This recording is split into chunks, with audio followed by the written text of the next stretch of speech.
Hello ladies and gentlemen, my name is Strom, back with another 119 video. In this video we're going to repurpose the mud farm to make a dirt to clay converter that is AFKable and super cheap. So let's get to it.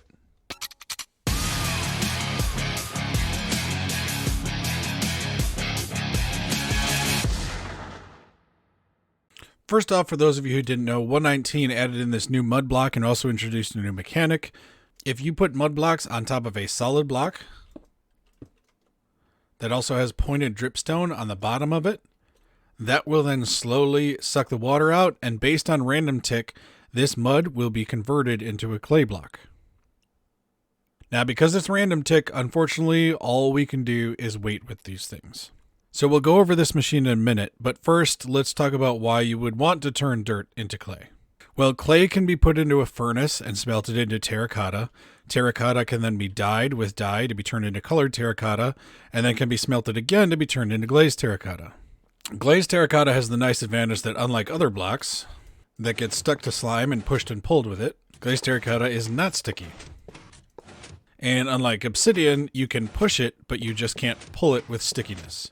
You can also decorate with it in very limited scenarios, but yeah, it does have its use in a lot of flying machines, like World Eaters, for example. A lot of times have a little bit of glazed terracotta in there, just for those times when you need a slime block to run over something, but then you also need it to be, pushed to the side or pushed down.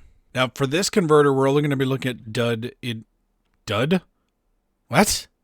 For this converter, we're only going to be looking at dirt into mud into clay. So technically, this is also part of the progression. But if you check out a lot of other YouTubers, like, I know I've been talking about Elmango a lot lately, but he's been just cranking out 119 videos. There are ways that you can turn lava into glazed terracotta. So instead of regular dirt, you use rooted dirt, which you can get from turning a moss block into rooted dirt by growing an azalea on it, which you can get by bone mealing some moss block next to some stone, which you can get by flowing lava on top of water. So I'm not going to cover the whole factory process here, mainly because there have been others who already covered it. However, I once again wanted to focus on that cheap option, see how cheap we can make this. So we are just going to be going from dirt to clay in this. So this is the machine we've got. There will be a world download for this down the video description, so you can go ahead and check that out. If you haven't seen my previous video on the mud farm, you can also see that on my channel. There's a world download for that separately. I did rework it a little bit so that we're not using that water column system. It wasn't really necessary to use in the last system, but the reason that I wanted it was to just kind of show what we could do with that mud block. I was trying to find a good use for that, and it worked. This doesn't need to require on having that extra water column, though. And then we just feed dirt blocks to the player. It then gets hit with a water bottle out of a dispenser and then pushed into this system. Each one of these layers has the pointed dripstone at the bottom of it, as we can see.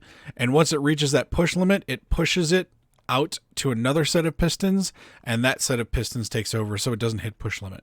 We let it go over this system 5 times, and we've in fact slowed this down a bit by putting more delay on the repeater, just to give it more of a chance, because we see here not all of it is actually converting. That's why we have item filters down here, so that we can pick up the clay and the mud blocks separately.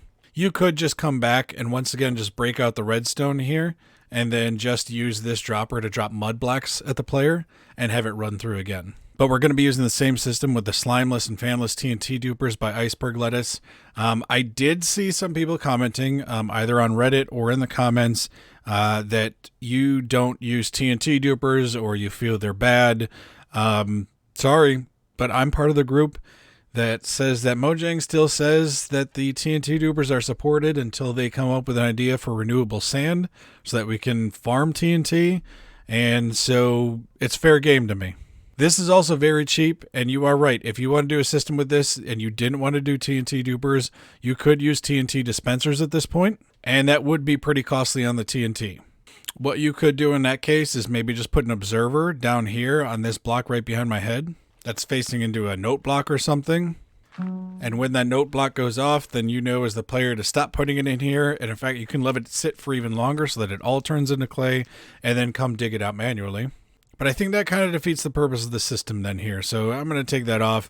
If that was the case, if you want to do this manually, definitely the cheapest way to do this would be to then just take an area of, 10 chunks. Let's say you want to do, you could do a giant area with just solid blocks, pointed dripstone underneath it, and then just go through and put mud on the top and AFK it until it's all turned to clay, and then come dig it. But that's not really what this video was about. I once again wanted to show like how kind of cheap we can get with some of this stuff. You'll notice none of these pistons are sticky pistons, so there is once again zero slime in this setup.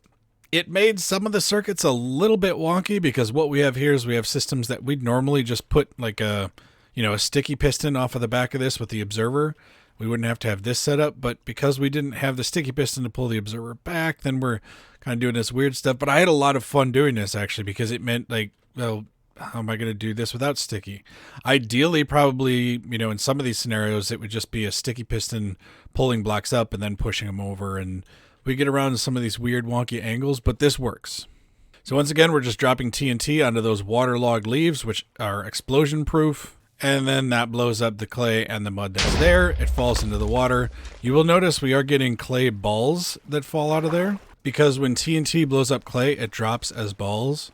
However, the recipe for a clay block from clay balls is just a 2x2 recipe, so 4 balls, you get 1 block of clay.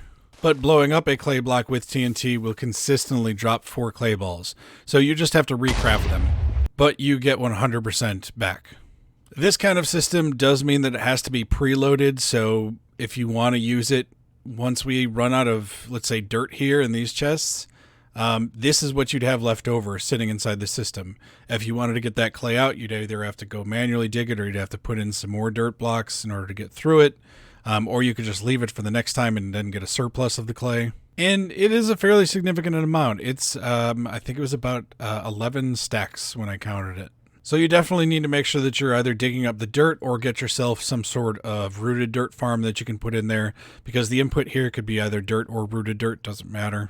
Both of them can be put in the system and turned into the mud block, and then the mud block turned into clay through this.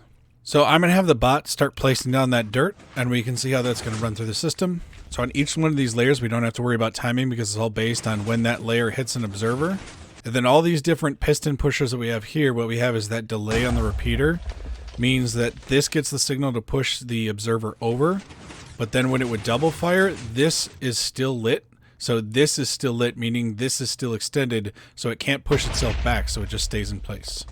You can see there I just ran a tick warp on it. It still runs really fast. There's very little on it. Again, because all those pistons aren't firing at the same time, we never really have a buildup of MSPT. And you can see now where each one of these platforms gets a little bit more clay each time that it runs through, until it finally gets to the end here where there's barely any mud left. We are using a T flip-flop to only send down 1 TNT at a time.